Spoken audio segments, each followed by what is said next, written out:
Greetings.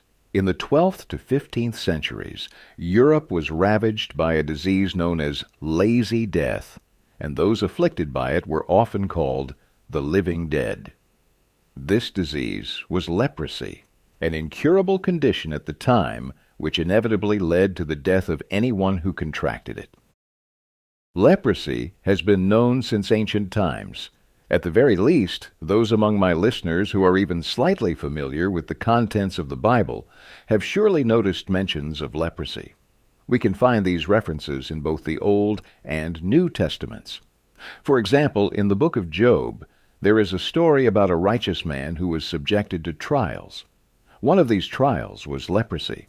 The book states, "So Satan went out from the presence of the Lord and struck Job with painful sores from the soles of his feet to the crown of his head. And Job took a piece of broken pottery to scrape himself with as he sat among the ashes."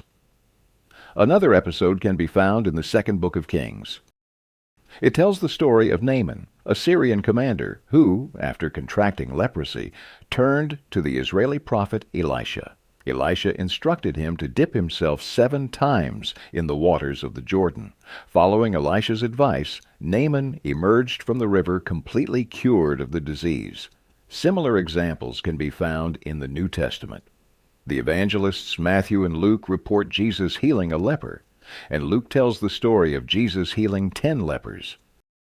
Jesus healed 10 lepers, 9 Jews and 1 Samaritan, and sent them to show themselves to the priests. After realizing he was healed, only the Samaritan returned to thank Jesus. However, the symptoms described by ancient authors raise doubts as to whether the leprosy of the ancient world is the same disease we know today as leprosy, or Hansen's disease. It is more likely that the Bible describes milder forms of skin diseases. True leprosy, however, only emerged in the Middle Ages. The spread of leprosy took on an explosive character in the 12th century. The main cause of the mass outbreak of leprosy in Europe was the Crusades. Many knights who participated in the Crusades contracted the disease and, upon returning from the campaigns, infected other people. Even the king of Jerusalem, Baldwin IV, fell ill with leprosy. The reason why leprosy was called the Lazydeath in the Middle Ages is more or less clear. It did not rush to kill. The incubation period for leprosy is one of the longest. On average, it lasts 5 years, with some cases reported to last over 20 years. This is due to the fact that mycobacteria divide very slowly. The optimal temperature for bacterial growth is 30 degrees Celsius, which likely explains why the bacteria choose the skin and upper respiratory tract for reproduction, where the temperature is lower. Even though those afflicted with the disease remained alive for years, sometimes even decades, the relentless death, though slow, inevitably came to every infected person. Leprosy was incurable and inevitably led to disability and eventual death. Why were those afflicted with leprosy called the living dead? Let's try to figure it out. Attitudes toward lepers were quite varied. Many viewed the disease as divine punishment for sin, and in their imagination, lepers were seen as instruments of the devil. It even went so far that in 1321, a sinister conspiracy of lepers against healthy people was uncovered in France. As Inquisitor Bernard Gouy, who investigated the plot, wrote, "These people, sick in body and diseased in mind, conspired to poison the waters of rivers, springs, and wells by throwing poison and prepared powders into them, so that healthy people, after drinking the water, would either become leprous or die, thus multiplying the sick and wiping out the healthy." Unfortunately, the French government fell for this fabrication. According to the June Ordinance of Philip V, lepers who confessed to the crime were to be burned. Those who did not confess were to be tortured. The same treatment was to be applied to women, except for pregnant ones. They were imprisoned until they gave birth, after which they too were burned. Lepers who did not confess and children under 14 were to be kept in dungeons, while boys who confessed and were over 14 were to be burned. The property of those executed was confiscated. Naturally, mob justice also spread. People locked lepers in their homes and burned them along with their belongings. The composition of the poison used was also known. It was a mixture of human blood and urine, with the addition of 3 herbs, the names of which were not disclosed, and a consecrated host. This was to be ground into powder, packed into bags, weighted down, and thrown into wells. The persecution of lepers was accompanied by Jewish pogroms, as who else but the Jews could have taught the lepers such a cunning plan? As enemies of Christianity, the Jews supposedly sought to exterminate Christians through the hands of others. Fortunately, such incidents involving lepers were rare, though the same cannot be said of Jewish pogroms, which occurred with alarming regularity. Yet the fear of contracting leprosy caused people to experience sheer panic, and every effort was made to isolate lepers and minimize any contact with healthy individuals. To protect against the disease, the afflicted were excluded from the living. A leper was brought before a special tribunal composed of doctors and priests. If the diagnosis of leprosy was confirmed, the afflicted person was considered dead. A ritual funeral ceremony followed. The leper was placed in a coffin, a requiem mass was held, and they were taken to the cemetery.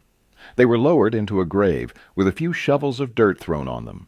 Afterward, the leper was pulled out of the grave and expelled from society. Of course, this ritual was not performed everywhere, but almost everywhere. The final part of the ceremony, the leper's exclusion from society, took place. The leper was given special clothing, a gray or black cloak with a hood, a special hat with a white ribbon, and either a rattle or a bell, the sounds of which were to warn others of their approach. Lepers were deprived of all means of livelihood, and as legal dead people, they were stripped of their property rights. They were forbidden from entering churches, visiting markets or fairs, washing in or drinking from running water, and touching other people's belongings. They were even denied the right to enter cities, as the city guards would not let them in. However, over time, the attitude toward leprosy patients significantly softened. The suffering of those afflicted with leprosy came to be compared to purgatory on earth, implying that these individuals would bypass purgatory after death and go straight to heaven. Some believed this made leprosy patients closer to God and therefore worthy of favor and even veneration. The sound of the clapper, used by lepers, was no longer seen as a signal for people to flee in fear, but rather as a way for the healthy to offer alms upon seeing a leper approach. There are also known cases of exceptionally compassionate and virtuous attitudes toward leprosy patients. For example, the great Saint Francis of Assisi once overcame his fear and, upon meeting a leper, handed him a coin and kissed his hand. The next day, he visited a leper hospital, gave alms to each patient, and kissed their hands. After this event, Francis drastically changed his life and became a mendicant monk almost immediately. Of course, such selflessness was rare among ordinary people. However, there were still plenty of cases of sympathetic attitudes toward lepers. And naturally, the Middle Ages would not be the Middle Ages without miraculous healings. The hagiographies of saints from that period are filled with stories of miraculous cures from leprosy performed by the saints of that time. In the Middle Ages, leprosy was called the disease of St. Lazarus, likely because, according to the Gospel, Christ resurrected Lazarus despite his body already beginning to decay. As a result, Crusaders who contracted leprosy in the Holy Land founded the Order of St. Lazarus in 1098 to combat the disease. They began establishing special hospitals intended for the treatment of leprosy patients, which came to be known as Lazarettos. Later, these Lazarettos were also used to treat other illnesses. At the Third Lateran Council, a final decision regarding leprosy patients was made, which remained in effect until the end of the Middle Ages. The council declared the following: Leprosy patients could not live among the healthy, and were not to share either churches or cemeteries with them. They were required to build their own churches and burial places in the locations where they gathered to live together. These places were called Leprosaria. These Leprosaria were often founded near monasteries and were supervised by monks. Leprosy patients were exempted from paying church tithes, and their property rights were restored so that the income from their assets could be used to support the Leprosaria. A large number of Leprosaria were established. According to Matthew Paris's Great Chronicle, by the early 13th century, there were around 19,000 such institutions in Europe. In France alone, there were about 2,000 Leprosaria by 1226. Life in these Leprosaria became more or less civilized for leprosy patients.